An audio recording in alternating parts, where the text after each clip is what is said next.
Normally would be the third Thursday, which is March 20th. That would be in Spokane. Yes, I missed some of the stuff.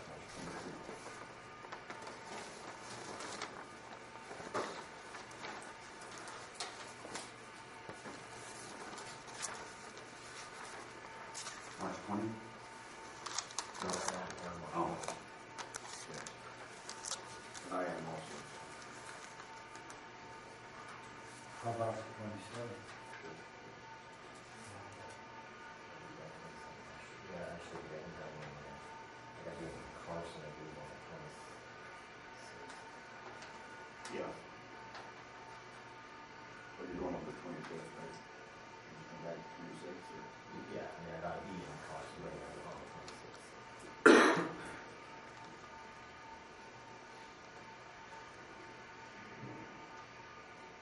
March 27th, so good for everybody then. Any motion? We move the next RTC meeting held on March 27th, 14. That's the end. Motion by Mike. Second by Bruce. All in favor? Aye. Hey. So what will it? Well, we're up. Randy. Oh, let Ruby talk, let Ruby talk. Well, the state highway fund is improving a little bit from what it's been in the past. That caused all the good portion of the delay to working on Alton Street and Great Basin. I can say there are two contracts scheduled for White Pine County this coming season. One is a chip seal on US 93, and the other is a safety project using safety funds on 318. As part of MAP 21, we're having to increase the amount of spending we spend on safety aspects. And I mentioned it in the fall, I believe. Mentioned we're going to be working on 318, and it's a minor project, not repaving it. We're going through extending the centerline rumble strips and some additional signage and changing the way the roads milepost. And in an effort to help the public understand where they're at. The chip seal job is just the first 12 miles of US 93 in White Pine County. We do have a state forces chip seal job from the Bill North on US 93 coming this season as well. And the Altman and Great Basin project is still tabled, which does have some advantages because last summer you're all aware that we opened up the road and did some work. The conditions we found under there, we are fortunately have time to figure out what we have to do about it. And so that's continuing. It's not completely gone, but it's not happening this year. I'd say that much. And in addition, one of the other issues to do with that project that we're going to be looking at trying to implement, and it has been delayed with the passing of our district traffic engineer, and that was an access management effort throughout town, looking at some of these curb cuts going through a block wall, that sort of thing, excessive curb cuts that just really are questionable in need and value. And so we've pretty much got that. Now that we have a new traffic engineer, we pretty much got that set up, and we'll be bringing it to the RTC for comment and the city council. Because we realize that while what we're looking at as engineers is one thing, we realize that a good deal of accommodation will end up being happening versus what hardline engineering would call for. So that's what's coming up here within that. Any questions, Randy?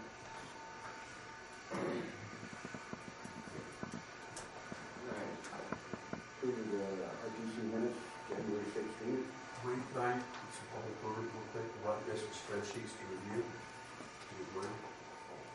We discussed these at the last meeting, distribution of funds.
One's a 2011, one's a 2013, it's just some. You have the two spreadsheets, one's some information from 2011, one's from 2013. So you just have both of these from 2013. And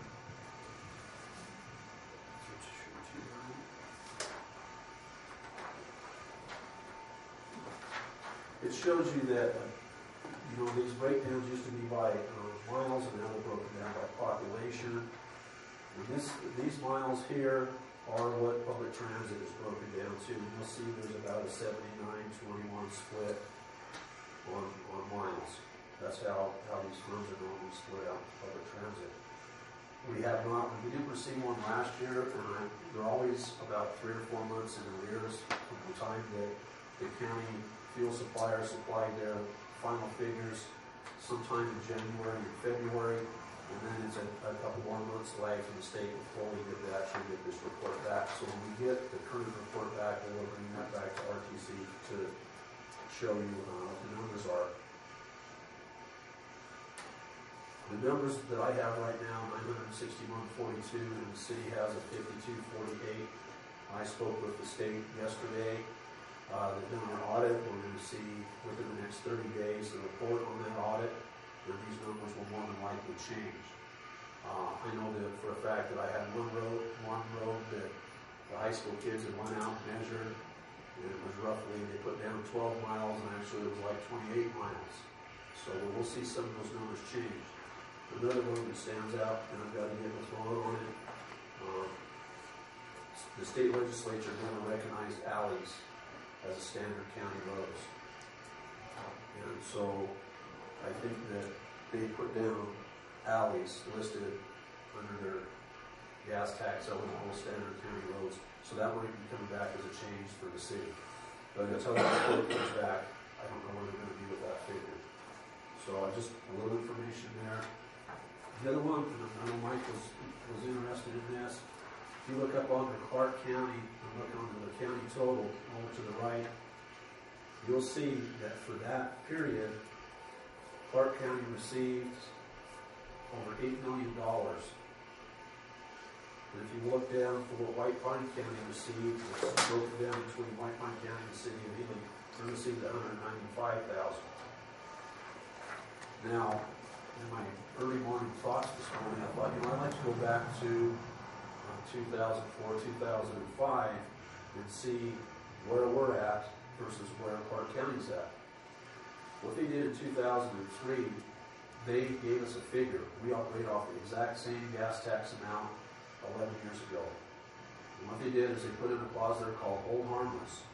So what they gave you, they guaranteed they would give you, you're not going to receive any less. And there are some steps you can take to get more money, but they're considerable steps that I believe White Pine County can't take at this time. So this is just, I want to go back and see if I can find some other spreadsheets to see just exactly how this thing has ebbed and flowed over the past 10 years, if I can find anything like that. So just, you can see what each one of those counties have for breakdowns. And this, I believe, is the last one that we received October of 2013 there again. There's always a 2 or 3 month lag on gas tax reporting.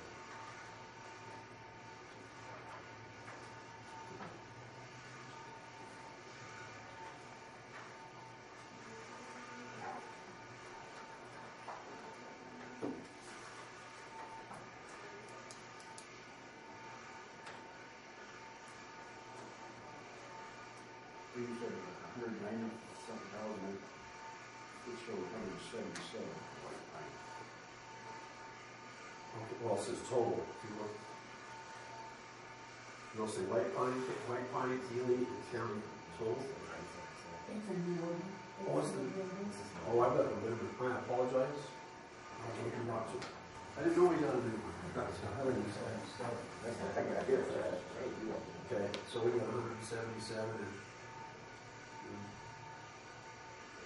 Clark County, 8.2. Apologize, I got a bit down. I sneak over, my fault. Sorry, but that's kind of the ebb and flow every month of when the money's distributed.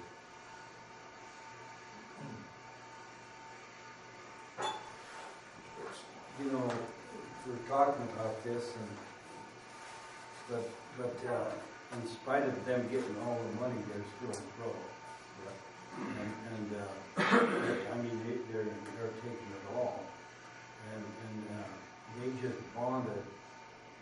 Our county commission just bonded for road work $110 million. I was just reading that on the internet yesterday, but it was a county bond that they approved for $110 million for road. That's in and above this and whatever department took. They're in dispute with NDOT on the road from Ringo to Carson. They was complaining about that. I guess that road was quite expensive. So, but but just in this, they don't even have enough money to function. They're getting it all, basically. Well, what was really funny is I was talking with the road auditor. He's in my office here a while back, and the first audit they did was Clark County. We're one of the last he audited. He got down there, he said, them crooked dogs, they had over 1,000 miles more on their books than we actually found. So, Well, we gotta learn how to act ourselves, I guess. But you know, just going back, thinking about where we're at, you look at this Murray Street job that has to be done. You look at the Lane and High Street that it should be done, and here we are trying to scavenger money from the Fair and Rec Board just to get a little part of it done. And that's why I think, you know, with the election year coming on, I think a real good ballot question for the citizens would be, can we create a road fund? We're never going to catch up. You know, like an improvement district or something that everybody participates in on a small scale, but it doesn't put anybody in. I had a gentleman in my office that lives in the city last week, and was talking about some of the roads. And anyways, as this discussion wound on, we talked about we also don't have the funders who just come and do all these roads. We need to find a source. One of the things that I had said that I was looking into was seeing if we did some special improvement districts or something else where those adjacent properties are assessed and basically pay a tax on those improvements. And I told him what my feeling was. It's a little different than just a county-wide tax or whatever it is, where it just goes into a fund that I may be paying it for 20 years, but I never get a road in my house for maybe I don't get a road till 20th year, but I've been paying it. I said, you know, I would, you know, aim into that type of a tax that I'm not going to get immediately a benefit from. I said, in a special improvement district, when I start paying that tax, I got a new road